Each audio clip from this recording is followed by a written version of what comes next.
wrote a great review of Clannad, and I got 2 lines at the bottom. And it said that Martyn Joseph was a profound experience.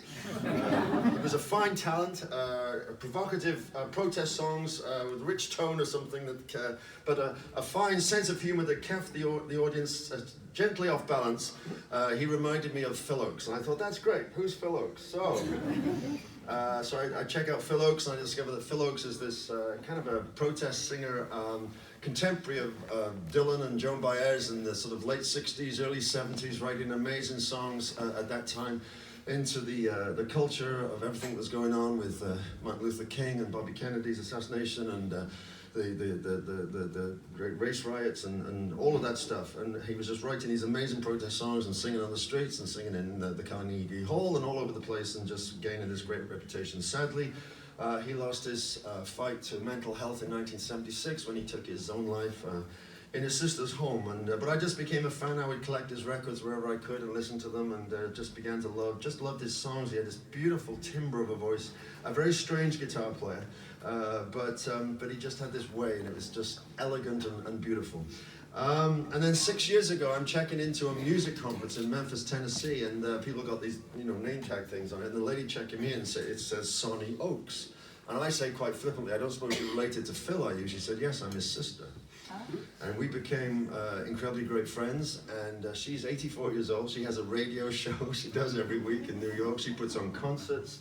She's this firecracker of a lady there on the Eastern Seaboard, and she's trying to keep the Phil Ochs legacy alive. In America, he's a bit of an icon, to be honest. We're over here not known quite so much, though Mojo did do a spread about him about 6 months ago. So I decided to, with her encouragement, to take it upon myself to do a whole album of Phil Ochs songs.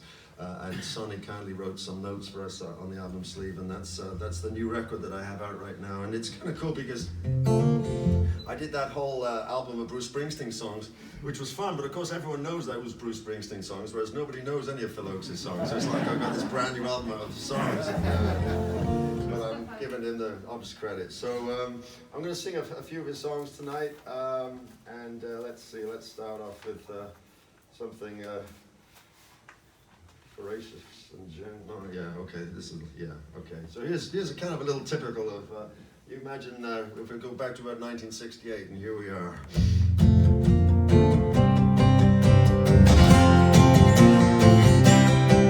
Oh, I marched to the Battle of New Orleans at the end of the early British War. The young land started growing, young blood started flowing, but I ain't marching anymore.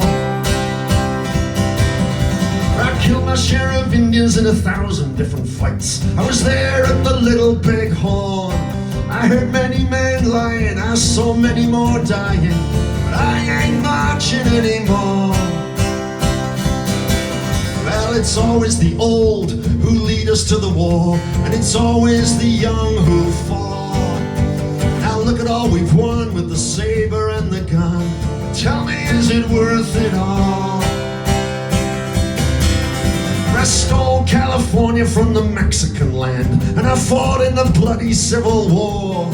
Yes, I even killed my brother and so many others, but I'm not marching anymore. I marched to the Battle of the German Trench in a war that was bound to end all wars. Oh, I must have killed 1 million men, and now they want me back again, but I ain't marching anymore. Well, it's always the old who lead us to the wars, but it's always the young who fall. Now look at all we've won with the saber and the gun. Tell me, is it worth it all?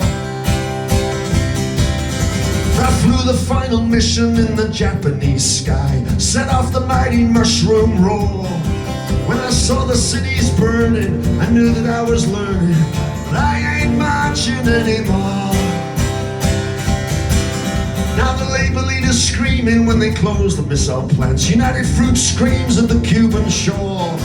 Call it peace or call it treason, call it love or call it reason, but I ain't marching anymore. No, I ain't marching anymore.